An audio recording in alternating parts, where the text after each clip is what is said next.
آج رات اسرائیل نے ایران کے خلاف یک طرفہ کارروائی کی ہے۔ ہم ایران پر حملوں میں شامل نہیں ہیں اور ہماری سب سے بڑی ترجیح خطے میں امریکی فوجیوں کی حفاظت ہے۔ اسرائیل نے ہمیں آگاہ کیا کہ وہ اس کارروائی کو اپنے دفاع کے لیے ضروری سمجھتا ہے۔ صدر ٹرمپ اور ان کی انتظامیہ نے ہمارے فوجیوں کی حفاظت کے لیے تمام ضروری اقدامات کیے ہیں اور ہم اپنے علاقائی اتحادیوں سے بھی رابطے میں ہیں۔ میں واضح کرنا چاہتا ہوں کہ ایران امریکہ کے مفادات یا افواج کو نشانہ ہرگز نہ بنائے۔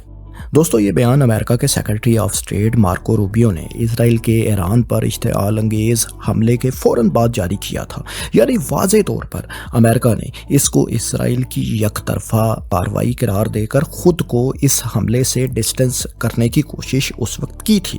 لیکن اب ذرا امریکی صدر ڈونلڈ ٹرمپ کا اگلے دن کا ٹروتھ سوشل بیان دیکھیں۔ اس میں صدر ٹرمپ ایران پر حملے کا کریڈٹ بالواسطہ طور پر لیتے ہوئے نظر آ رہے ہیں۔ وہ کہہ رہے ہیں کہ میں نے ایران کو ڈیل کا چانس دیا تھا لیکن ایران نے ڈیل نہیں کی۔ میں نے ان کو وارن کیا تھا کہ جتنی بھی کوشش کر لو تمہیں تمہارے مقصد میں کامیاب نہیں ہونے دوں گا، یعنی نیوکلیئر ویپن بنانے نہیں دوں گا۔ اور امریکہ دنیا میں سب سے زیادہ خطرناک ہتھیار بناتا ہے اور اسرائیل کے پاس بھی یہ ہتھیار ہیں اور اسرائیل ان کو استعمال کرنا بھی جانتا ہے۔ ایران کے لیڈر جو بڑی بڑی باتیں کیا کرتے تھے وہ سب اب ختم ہو چکے ہیں۔ اس کے کچھ ہی گھنٹوں بعد ڈونلڈ ٹرمپ نے یہ بھی بیان دیا کہ ایران کو 2 ماہ پہلے میں نے 60 دن کا الٹیمیٹم دیا تھا کہ میری شرائط پر ڈیل کر لو، اور آج 61واں دن ہے۔ ٹرمپ کے اس بارے میں تازہ ترین بیان میں ایک بار پھر موقف تبدیل کر لیا گیا اور اسرائیل کے حملے سے لا تعلقی کا اظہار کرتے ہوئے انہوں نے پھر ایران کو امریکہ پر کسی بھی قسم کے حملے کے نتیجے میں سنگین ترین نتائج بھگتنے کی دھمکی دے ڈالی اور ساتھ ہی مذاکرات کی پیشکش بھی کر دی ہے۔ یعنی دوستو، آپ دیکھیں کہ ایک طاقتور ترین ملک کا صدر جو مذاکرات کا ایک دور ایران کے ساتھ چلا رہا تھا، کیسے گلی محلے کے گنڈے موالیوں کی طرح ایک آزاد خود مختار ملک کو دھمکا رہا ہے، اور کیسے یہ صدر اپنی ہی حکومت کے ایک دن پہلے جاری کیے گئے بیان سے، جس میں اس حملے کو ان کی حکومت نے اسرائیل کی یک طرفہ کارروائی قرار دیا تھا، اس سے یو ٹرن لے رہا ہے۔ یہاں ہم آپ کو بتاتے چلیں کہ اتوار کے روز یعنی 15 جون کو عمان میں نیوکلیئر مذاکرات کا 6واں راؤنڈ امریکہ اور ایران کے درمیان طے شدہ تھا، اور جمعے کی صبح ہی اسرائیلی رجیم نے ایران کی ٹاپ ملٹری قیادت اور ایٹمی سائنسدانوں کو ان کے گھروں پر تہران میں رہائشی علاقوں میں نشانہ بنا ڈالا۔ یعنی ایک جانب آپ مذاکرات کا ڈھونگ بھی رچا رہے ہیں اور دوسری جانب آپ حملہ کر کے ٹاپ ملٹری قیادت اور نیوکلیئر سائنسدانوں کو نشانہ بھی بنا رہے ہیں۔ بظاہر محسوس ہوتا ہے کہ ایران امریکہ کے مذاکرات کے دھوکے میں آ گیا تھا اور توقع نہیں کر رہا تھا کہ مذاکرات ختم ہونے سے پہلے ایران پر اس قسم کا کوئی حملہ ہوگا۔ یہی وجہ ہے کہ ایران کی ملٹری قیادت اسرائیل کے حملے کے وقت بجائے محفوظ شیلٹرز کے اپنے گھروں اور فلیٹس میں تہران کے رہائشی علاقوں میں اپنی فیملیز کے ساتھ موجود تھی۔ ایران کو اس معاملے میں نقصان تو بہت ہوا ہے، لیکن دوسری جانب دنیا بھر نے امریکہ اور اس کے اتحادیوں کا منافقانہ مکروہ چہرہ بھی ایک بار پھر دیکھ لیا۔ یعنی اب امریکہ پر کیسے کوئی بھی ملک یا فریق اعتبار کر سکتا ہے جب آپ مذاکرات کے دوران ہی جنگ کا آغاز کر دیں۔ نیوکلیئر معاہدے کے معاملے پر اپنا موقف مذاکرات کے دوران ہی امریکہ نے تبدیل کر لیا تھا۔ پہلے امریکہ سویلین مقاصد کے لیے ایران کو نیوکلیئر پروگرام جاری رکھنے کی اجازت دینے کو تیار تھا، لیکن بعد میں نیتن یاہو کی پوزیشن لیتے ہوئے ایران سے مطالبہ کیا جانے لگا کہ ایران انریچڈ یورینیم سے دستبردار ہو جائے اور آئندہ کے لیے اپنا نیوکلیئر پروگرام مکمل طور پر بند کر دے۔ ظاہر ہے ایسا مطالبہ دنیا کا کوئی بھی خود مختار ملک آخر کیسے مان سکتا ہے جب اس کے وہی دشمن ممالک جن سے اس کو خطرہ ہے اور وہ خود بھی ایٹمی ہتھیار رکھتے ہیں، دوسرے فریق سے یہ مطالبہ کر دیں کہ وہ ایٹمی ہتھیار نہیں رکھ سکتا۔ غزہ اور اسرائیل کے معاملے کی وجہ سے مغربی ممالک کی منافقانہ نام نہاد لبرل ڈیموکریسی اور انسانی حقوق کی گردان کا پردہ تو پہلے ہی چاک ہو چکا تھا، لیکن اس حالیہ ایران حملے نے تو ان کی جنگجوانہ سوچ کو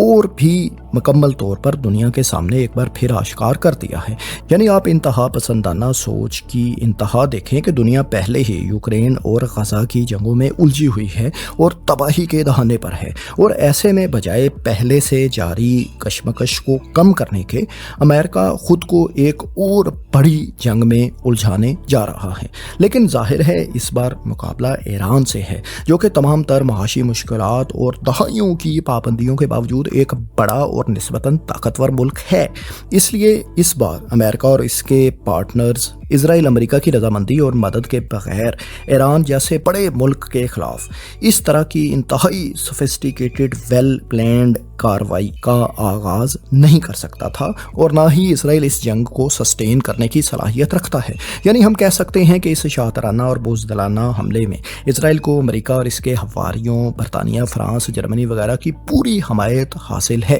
دلچسپ بات یہ ہے کہ اس بات کا ذکر اقوام متحدہ میں روس کے مندوب نے بھی کیا، جب انہوں نے گزشتہ روز اپنی تقریر میں کہا کہ اسرائیل نے مذاکرات کے عین بیچ میں اس بلا اشتعال حملے سے مذاکرات اور دیر پا امن کے عمل کو سنگین نقصان پہنچایا ہے، اور JCPOA جیسے معاہدے کے فریقین کی جانب سے اس حملے میں معاونت بھی کی گئی ہے، جو کہ سیدھی سادی جارحیت ہے۔ انہوں نے کہا کہ روس جانتا ہے کہ برطانیہ کی اسپیشل سروسز اور اسرائیل کا اس حملے کے دوران آپس میں کوارڈینیشن تھا۔ برطانیہ نے اس غیر قانونی حملے میں حصہ لینے والی اسرائیلی ایویشنز کو سائپرس میں حملے کے بعد شیلٹر بھی مہیا کی ہے۔ ہمیں یہ بھی معلوم ہے کہ امریکہ کو اس حملے کی خبر پہلے ہی سے تھی۔ فرانس اور جرمنی بھی باخبر تھے، جو کہ JCPOA معاہدے کے فریقین ہیں، اور ہم بالکل بھی حیران نہیں ہوں گے جب یہی ممالک، جب ایران اس حملے کا جواب دے گا تو یہی ممالک ایران کی مذمت کرنا شروع کر دیں گے۔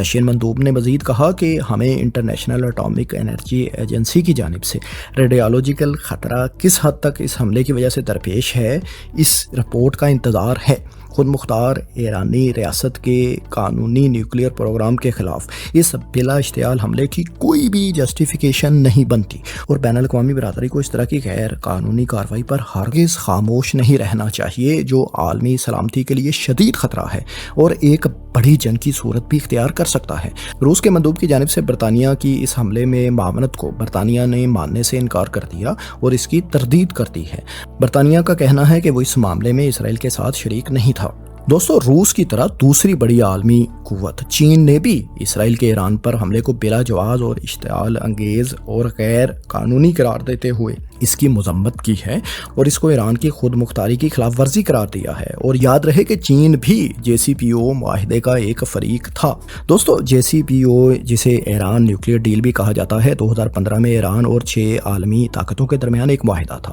ان ممالک میں امریکہ، برطانیہ، فرانس، روس، چین اور جرمنی شامل تھے، جنہیں P5+1 بھی کہا جاتا ہے۔ اس معاہدے کے تحت ایران نے اپنے نیوکلیئر پروگرام کو محدود کرنے پر رضامندی ظاہر کی تھی، جیسے کہ یورینیم کی افزودگی کو کم کرنا، سینٹریفیوجز کی تعداد گھٹانا، نئے ری ایکٹر نہ بنانا، اور international atomic energy agency IAEA کو مکمل نگرانی کی اجازت دینا۔ بدلے میں ان ممالک نے ایران پر لگائی گئی معاشی پابندیاں ختم کرنے کا وعدہ کیا تھا، تاکہ ایران عالمی منڈی میں تیل فروخت کر سکے اور اس کے تجارتی تعلقات بھی بحال ہو سکیں۔ یہ معاہدہ جنوری 2016 میں لاگو ہوا، لیکن مئی 2018 میں امریکی صدر ڈونلڈ ٹرمپ نے اسے بیڈ ڈیل قرار دے کر یک طرفہ طور پر اس معاہدے سے امریکہ کو نکال لیا اور دوبارہ سخت پابندیاں ایران پر لگا دیں۔ اس کے بعد ایران نے بھی رفتہ رفتہ ظاہر ہے معاہدے کی شرائط پر عمل کرنا چھوڑ دیا۔ اگرچہ برطانیہ، فرانس، جرمنی، روس اور چین نے اس معاہدے کو بچانے کی کچھ نہ کچھ کوشش کی، لیکن امریکہ کے اس معاہدے سے نکل جانے کے بعد یہ معاہدہ تقریباً ختم ہو چکا تھا۔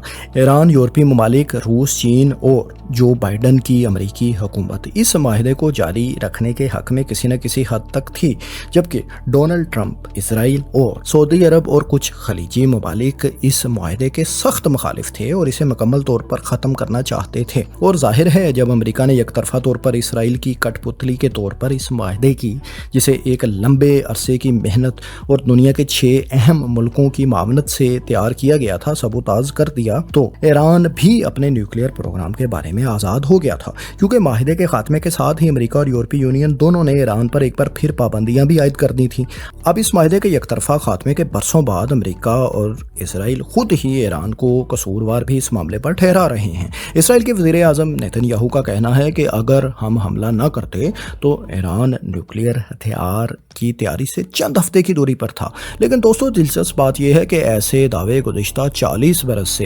ایران کے بارے میں کیے جا رہے ہیں، اور یہ دعوے وہی ممالک اور سورسز کرتے ہیں جو کہ عراق جیسے ملک پر بڑے پیمانے پر تباہی پھیلانے والے ہتھیاروں کی موجودگی کا الزام لگا کر اس کو مکمل طور پر تباہ کر چکے ہیں، لیکن بعد میں یہ سب جھوٹ ثابت ہوا تھا۔ ایران کا دعویٰ ہے کہ نیوکلیئر پروگرام تو صرف بہانہ ہے، دراصل امریکہ اور اسرائیل ایران کو اپنا تابع کرنا چاہتے ہیں، جیسا کہ خطے کے دوسرے ممالک سعودی عرب، UAE، اردن، قطر اور بحرین وغیرہ ہیں، تاکہ اسرائیل کی ناجائز ریاست کے خلاف کوئی مزاحمت اس خطے میں باقی نہ رہے اور فلسطینیوں کے حق میں کوئی آواز بلند نہ کرے۔ اسرائیل کا تاریخ ریکارڈ دیکھتے ہوئے ایران کا دعویٰ کچھ غلط بھی نہیں لگتا۔ نیتن یاہو نے مختلف امریکی حکومتوں کو استعمال کرتے ہوئے لبنان، شام، عراق کو تو تباہ کر ہی دیا ہے، مصر بھی ان کے تابع ہے۔ اس بات کی بھی کوئی گارنٹی نہیں کہ خدا نخواستہ ایران کو راستے سے ہٹانے کے بعد بھی امریکہ اور اسرائیل وغیرہ کا جنگی جنون ختم ہو پائے گا۔ اس طرح کے شواہد اور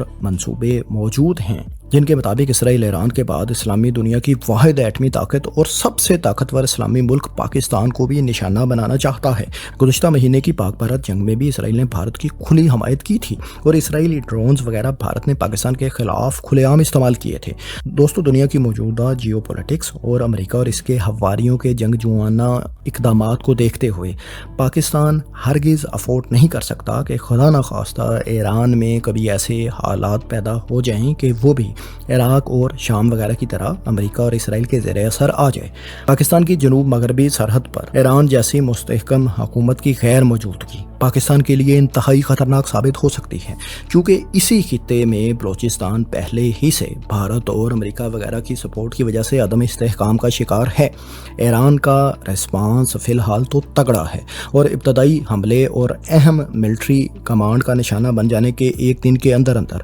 تل ابیب اور حیفا پر ایران کے بیلسٹک میزائلوں کی کامیاب سٹرائکس نے اسرائیل کے اتنے ہوش تو اڑا ہی دیے ہیں کہ اب اسرائیلی قیادت ملک سے فرار ہے اور یونان میں بیٹھ کر جنگ کی کمان کر رہی ہے۔ تل ابیب کی فضا بھی دھوئیں اور بارود کا سامنا کر رہی ہے۔ اگر ایران کی ایسے حملے کرنے کی صلاحیت کچھ مہینوں تک بھی برقرار رہی تو اسرائیل جیسے ملک کا زیادہ دیر تک ان حملوں کو سروائیو کرنا مشکل ہوتا چلا جائے گا۔ ایران بھی یقیناً بدلے میں نقصان اٹھا رہا ہے، لیکن یاد رہے کہ ایران اسرائیل سے سائز اور آبادی میں کئی گنا بڑا ہے اور اس کی افواج اور عوام اسرائیل کی عوام سے کہیں زیادہ سخت جان اور موٹیویٹڈ ہیں۔ دوستو ایران 5th جنریشن جدید ترین 3 امریکی ساختہ F-35 سٹیلتھ طیارے بھی مار گرانے کا دعویٰ اب تک کر چکا ہے۔ ایک پائلٹ کو گرفتار کرنے کا دعویٰ بھی ایرانی میڈیا کی جانب سے کیا جا رہا ہے، لیکن F-35 گرانے کی تصدیق کسی غیر جانبدار ادارے یا ملک نے ابھی تک نہیں کی۔ جنگ کا پانسا اسرائیل کے حق میں امریکہ کی براہ راست شمولیت سے بدل سکتا ہے،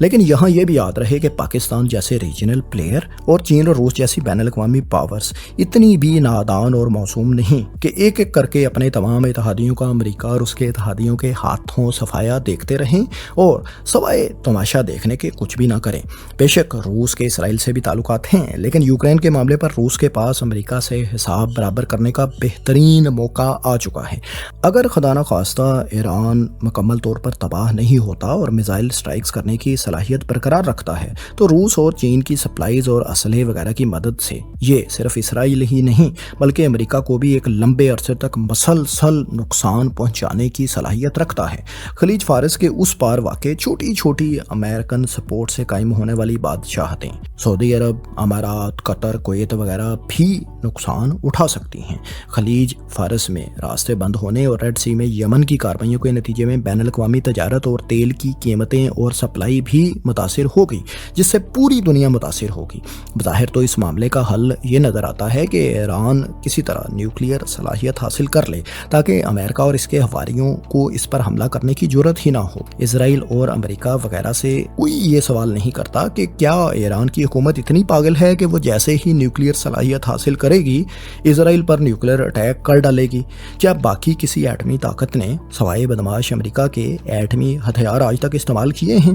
کیا ایران نہیں جانتا کہ اگر وہ نیوکلیئر ہتھیار اسرائیل کے خلاف استعمال کرے گا تو اسرائیل اور امریکہ اس کو بھی تباہ کر دیں گے؟ لیکن دوستو، ظاہر ہے اس دنیا میں طاقت کی زبان چلتی ہے، عقل اور منطق کو ترجیح عام طور پر نہیں دی جاتی۔ دوستو، دیکھتے ہیں آنے والے دنوں میں یہ جنگ کس کروٹ بیٹھتی ہے اور ایران امریکہ اور اسرائیل کا مقابلہ کیسے کرتا ہے۔ آپ کمنٹس میں یہ بتائیں کہ پاکستان کو ایران کی مدد کس طرح کرنی چاہیے۔ اس طرح کی دلچسپ ویڈیوز آئندہ بھی دیکھنے کے لیے بگ سوچو کو سبسکرائب بھی کر لیں۔ شکریہ۔